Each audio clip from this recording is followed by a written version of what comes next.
זה יכול לקרות בכל משפחה. אנשים לא מתחתנים ככה, גבר ואישה מתחתנים. תכבד אותי, כמו שאני מכבד אותך. של הבן שלך. המשבר שמפרק את הכל. נמאס לי מהפרצופים, זאת חברה שלי.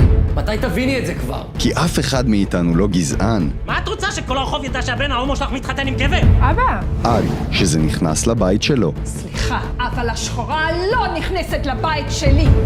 משפחה ודעה קדומה, התוכנית שמשנה השקפות עולם, אבל בעיקר מאחדת משפחות. בכל פרק נפגוש משפחה שהחליטה להתעמת עם הבעיה. מה זה הקטע הזה? אבל תשב רגע.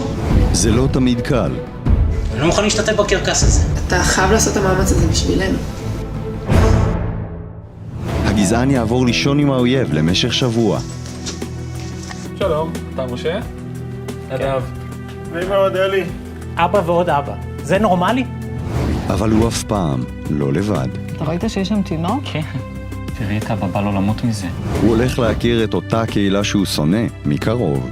ההורים שלך, כאילו, איך הם הגיבו לאורח חיים הזה? הם עברו תהליך, ותראה את התוצאה, תראה איזה נכד יש להם. מה עוד אבא יכול לרצות בשביל הילד שלו? את הצד הקיצוני, מה אתה נוגע בי? משה, הוא לא יעשה לך כלום. אני לא מוכן לסבול את החרא הזה יותר. את הצד הרגשי, איך את הגעת לפה? אבא שלי החטיף לי מכות וזרק אותי מהבית.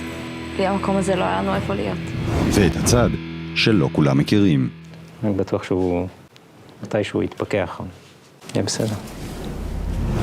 האם הבעיה תיפטר?